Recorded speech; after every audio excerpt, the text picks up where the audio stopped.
morning, this is John Piper with the weekend video clip, and it's Saturday the 29th of December. I'm looking here at a chart of the Dow. The Dow weekly chart going back to the peak in 2007, which came in just above 14,000. Impulsive decline here, well, it can be counted correctively, but it's academic really. We've then got this A, B, C. I'm counting it as A. In fact, it could be seen as part of the rising wedge pattern, but we then got, if we count from here, we've got 1, 2, 3, 4, 5. So we then look at these trend lines, and it's quite a clear pattern. Haven't heard it mentioned by anybody else, strange enough. It seems it's such a clear pattern. I would have thought somebody else would mention it, but I probably have just missed it, I guess. But if anybody's seen anybody else mention this pattern, I'd be interested. Anyway, we had a false break up there, clean break here, then a retest here, and now we're falling back. So let's have a look at that's a bit more detail. Okay, so that's a false break above there. This counts as an ABC, B wave there, sort of triangular type thing. Yet again, C wave there, also an A, B, C there. I split that up in yesterday's special report, and we failed again at this line here, and we're now going down. So again, let's have a look at that in more detail. Okay, this is a 10-minute chart. The trend lines have now vanished, which, as I say, is one of those annoying aspects of this particular trading price service, Morning Star. When I look at a move like this, what I'm looking for is the middle section. I want to see something quite sharp there as a third wave. There is nothing sharp there as a third wave, so there's some slight confusion with this pattern. We've got a pretty clear 5 there. That looks like a 1. This could be a 2. I mean, there's a fairly sharp move here, which could perhaps be a 3, but then we're dithering on down here. So I'm not quite sure how we're going to count this. I think perhaps we have to say this is maybe a 5th. That's maybe a 4th. That's a 1 and a 2. But then we all get a bit lost down here because there's no clear 3, unless we say that the 3 is perhaps 1, 2, 3, 4, and a 5. Then that makes some kind of sense, but then we've got a rather short third wave. I think it's possible to count as a 5. I think what's going to happen is that the fiscal cliff fears are going to be resolved. I'm going to bounce up. I mean, I'm looking for. I think that this move here is some kind of impulsive move down. I think it's quite likely we're going to see a low in coming sessions. We're then going to see a bounce, and the strength of that bounce should determine what comes next. Now, ideally, we want to see a sort of fairly feeble bounce. Let me just put on some Fibonacci retracements on this chart. Okay, we're now on the chart. A Fibonacci 61.8% takes us to 13,200, 50% 13,150, and 38.2 13,100. So I think that's the range we're looking in: 13,100, 13,200. Of course, we're not sure this is a low yet. I mean, obviously, I'm preempting this to an extent. I'll update this as we go forwards. But I would be looking, assuming that is the low, and there is some possibility it might be, then I'll be looking for a bounce up to these sort of levels. Also, we've got resistance there, about 13,140. Here again, 13,200. So again, they tie in with the Fibonacci retracements. And if we see that, then we could be seeing a major shorting opportunity, which may well last us throughout the whole of 2013, quite possibly, I think. So let's go on to gold now. I'll do gold next because there's a tie-in with the Dow really. The Dow is looking for some kind of feeble bounce on some kind of fudge on the fiscal cliff, which is, I think, almost bound to happen. I mean, it seems highly unlikely that the massed US politicians are going to allow the market to collapse merely because they can't do some kind of deal. I mean, doing some kind of deal, however fudged it may be, is their speciality. So I can't see them allowing it to actually cause a huge collapse. Even though I mean, again, there's a misunderstanding of how markets work. I think it's not necessarily about what they do; it's about how many people are positioned long and the potential of the market. I've just been starting to write my sequel to The Way to Trade, which is currently called The Way to Trade Better, looking at all the problems people have with markets and going on to all the solutions of how to improve trading. And one of the aspects here is the conundrum that every time somebody buys a market, the market weakens. And the reason it weakens is because before they buy, they have the potential to buy, so that individual has positive potential for the market. However, as soon as the person has bought, that positive potential completely reverses and becomes a negative potential because he can sell the market and get rid of his stock. So this is quite strange. The more market goes up, the more people buy the market, the more positive people feel about the market, the weaker it gets because of all this negative potential building up. And this is potentially the case right at this time on the Dow. Now, if we look at gold, we see this this rally here, which may be some kind of wave one. And then we've got an A, a B, and now I've got a 1, 2, 3, 4 here. Look, doesn't look very impressive, and a 5, I think. And I see the support levels between 1600 and 1550 as the key support levels. Let's look at a little bit more detail. Okay, here's the hourly chart, and what is very clear is a C wave. So that'd be a 3 wave. 1, 2, 3, 4, 5. So clear 5 waves there. This could easily be some kind of flat ABC. So that would be a wave 4 there, wave 1 here. That is actually an ABC, A, B, and then 5 waves. We're getting quite nice 5s on gold. So the whole count is A, B, and then what I'm going to be a 5 parts.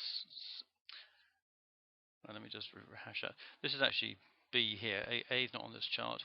5 waves down is 1, 2, 5 waves down is 3. Then we've got this 4 here, and so one more decline down to that support level I just mentioned, 1550, 1600, would give us a very clear pattern. Now this subsequent fall could tie in with this resolution of the fiscal cliff. Market gold falls further, but then we see a major low on gold, finds support, starts rallying very strongly. At the same time, the US market, US Dow, and other equities do the reverse. They rally on the news, but they then fall away because markets really realize this isn't actually doing them much good, all this QE, etc. It's not really helping anything. It's not helping the economic situation. Anyway, that's one little scenario. So look at FTSE now. Right, FTSE is becoming more interesting now. We've seen these two failed, well, that failed break. These attempts to get above 5.9 here, and now an attempt on 6,000, taking us right back to the trend line again. This is possibly a 5, 1, 2, 3, 4, 5. If we look at the form of the decline here, so here's the attempt on 6,000. We've now got a nice clear 5 here, so things are starting to get a bit clearer. 2, fairly decent impulsive move down there, which is 3, a 4 here with a bit of a spike, very unseasonal. So all we know is a bit more downside, which we'll not be able to get because the Dow was down, and we'll have a 5 down. To perhaps signal a major peak on FTSE as well. So that's interesting and tying in with with the basic thought process that we're going to see a major peak in January, or we may have seen the major peak. In fact, we're looking for the retest and a failure in January. DAX. Not much on the DAX. We've seen this breakthrough. It's continued. We're consolidating at the moment. So the DAX is currently not giving us any clear signal. It's looking positive right now. There's a failed retest here, but this move here is not very conclusive. So look at the Nikkei now. Nikkei's looking positive. Saw these major lows back in 2008, 2009. Pretty decent rally from there. I mean, that was quite over a 50% move up. But with them in this trend channel now for 3 years, with a little sideways channel here developing, we've broken up out of there. We've now moved above here, and now above 10,000, which is a key level. I mean, clearly the 11,000 level is also important, but it's looking pretty good on the Nikkei, but a very different situation from Western markets. It's seen a massive bear market. It's had the huge shakeout we haven't seen in the West, and it's now looking like we're seeing some dramatic action. Even if this is corrective, what it could be is an A, a B, and then a C, which another 50% would take us at about 12,000. So it's still a decent move. And of course, it may just keep on going at that point. So I'm looking for some certainly more upside here. The big question mark is what happens if we do see this negative behaviour on the Dow and the FTSE, as I've been discussing. Whether the Nikkei will be able to buck that trend, that remains to be seen. But right now, it's definitely a decent buy signal on the Nikkei Dow. Have a look at pound dollar.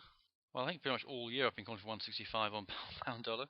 We've got this 1, 2, 3, 4, and then looking for 5 165. It's taken quite a big positive push this week with this big spike low on the weekly chart, taking us from let's see what the levels are.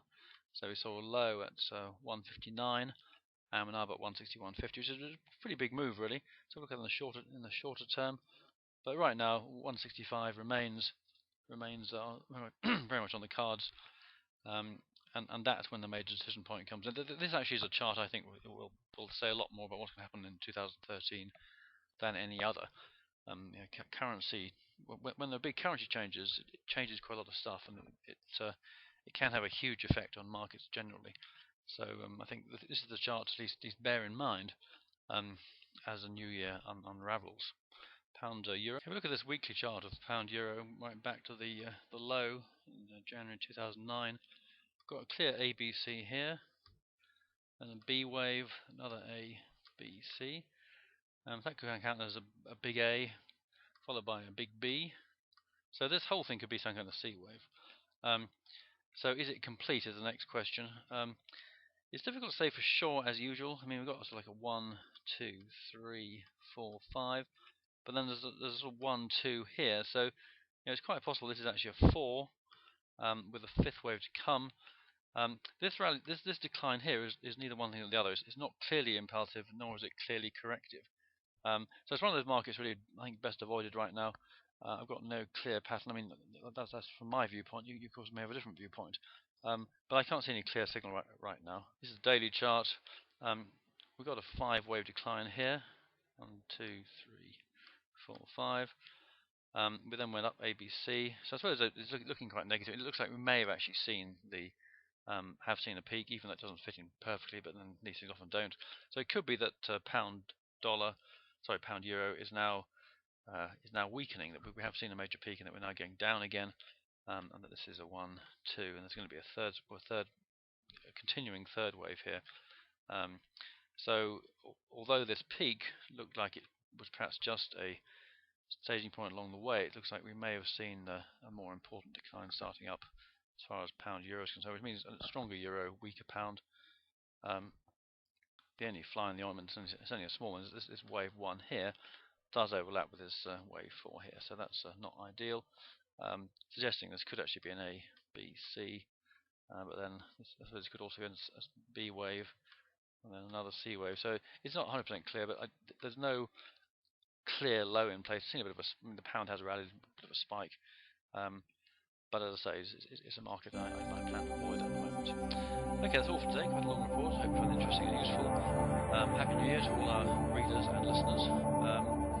Hope it goes out really well for you. And thanks again. Bye for now.